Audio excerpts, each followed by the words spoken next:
Hello guys, good morning. कैसे हैं आप लोग? आई होप कि आप लोग जहाँ होंगे मस्त होंगे। तो मॉर्निंग हो चुका है, मैं रेडी हो गई हूँ पूरा।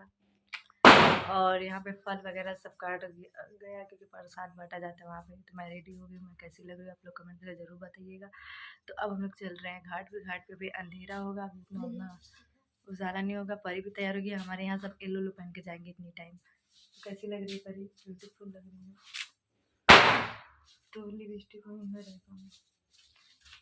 तो आप लोग बताइएगा कमेंट करके कैसा लगा। और आपके यहाँ कुंवारी लड़के व्रत करती हैं कि नहीं करती हैं, ये भी कमेंट करके बताइएगा। तो चलिए बनी रहिए ब्लॉग में, फिर मिलते हैं घाट पे जाने के बाद। यहाँ पे अंधेरा रहेगा, मिल नहीं सकते। यहाँ पे आप घाट पे ही मिलेंगे, ठीक है।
तो फाइनली सूरज भगवान उग चुके हैं। बहुत थोड़ा थोड़ा दिख रहे हैं, आप लोग देख सकते हैं।